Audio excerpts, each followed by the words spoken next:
ఒక కోడలు ఉందట, ఆవిడికి ఎలాగైనా సరే నేను చంపే తీరుతాను, నా అత్తతో నేను పోరు పడలేకపోతున్నాను డిసైడ్ అయిందంట. ఆవిడ ఒక స్వామీజీ దగ్గరికి వెళ్ళింది. ఏమని, స్వామి నాకు అత్తపోరు మామూలుగా లేదు స్వామి, ఎట్లయినా సరే ఏదో ఒకటి చేసి నాకు అత్తపోరు ఇడిపించి మా అత్తని నేను చంపేయాలనుకుంటున్నాను అని చెప్పి వెళ్ళిందంట. స్వామి ఏం చేశాడు, బాగా ఆలోచించి రేపు రామ్మా అని చెప్పి మంచిగా అన్ని అక్కడక్కడ ఉన్నటువంటి ఆకులన్నీ తీసి ఇచ్చాడంట. చూడమ్మా, ఈ ఆకులు ఉన్నాయి, ఈ విషపు ఆకులు, నువ్వు రోజు కొంచెం కొంచెం కొంచెం కొంచెం కొంచెం ఆ అన్నంలో కలిపి ఇచ్చేసి కరెక్ట్ గా 2 నెలలు ఆవిడ చనిపోతారు, డౌట్ కూడా రాదు నీ మీద అని చెప్పి చెప్పారంట. Wow super.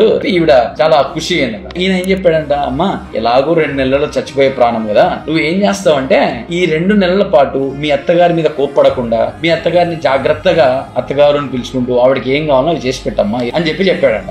దాని ఏముందిలే స్వామి, 2 నెలలే కదా, ఇన్ని సంవత్సరాలు నేను మొత్తం భరించానంట, 2 నెలలే ఏముందిలే అని చెప్పి ఆవిడ హ్యాపీ ఇంటికి వెళ్ళిపోయింది. ఆ ఆకులు ఉన్నాయి కదా, కొంచెం కొంచెం కొంచెం కొంచెం దాంట్లో వేసుకుంటూ బాగా వండి పెడుతూ అత్తకి, అత్త ఏం కావాలత్త, నీకేం తీసుకురావాలి, అది ఇష్టమా ఇది ఇష్టమా అన్ని చేసి పెడుతూ బాగా ప్రేమగా చూసుకుంటుందంట. అరే ఏంట్రా నా కోడలు ఇంత మారిపోయింది, నేను ఈవిడ మీద కచ్చ కట్టడం కరెక్ట్ కాదు అని చెప్పి ఆ అత్తగారు ఏం చేశారు, కోడల్ని రివర్స్ లో బాగా ప్రేమగా ఆప్యాయంగా తన కూతురు కన్నా ఎక్కువగా ఇంపార్టెన్స్ ఇచ్చుకుంటూ చూస్తున్నారట. టైం నెల గడిచిపోయింది, 40 డేస్ గడిచిపోయినాయి, 50 డేస్ గడిచిపోయినాయి. ఇప్పుడు కోడలికి భయం పుట్టుకుంది. అర్రే ఇంత మంచి అత్తని నేను వదులుకుంటున్నానే, అరే ఏదో ఒకటి చేయాలని చెప్పి మళ్ళీ స్వామీజీ దగ్గర వెళ్ళిందంట. స్వామి 50 రోజులు అయిపోయినాయి స్వామి, మా అత్త చూస్తే ఇప్పుడు నా మీద అంత ప్రేమ చూపిస్తుంది, నేను చూస్తామో మా అత్త మీద ఇంత ప్రేమ చూపిస్తున్నాను, మా అత్తని నేను చంపలేను స్వామి, నాకు విరుగుడు చేయ స్వామి అని పోయి. అప్పుడు స్వామి అన్నాడంట, నీకు ఇచ్చింది ఏ పాయిజన్ కాదు, సింపుల్ శక్తి కోసం మామూలుగా వచ్చేటువంటి ఆకుకూరని నీకు ఇచ్చాను, అది తినడం వల్ల శక్తి పెరుగుతుంది తప్ప ఎవరికి ఏం కాదు బొమ్మ అని చెప్పి చెప్పారంట. Very simple. ఏంటంటే ఒకరు మారితే ఒకరు ఆటోమేటిక్ గా మారుతారండి. దట్స్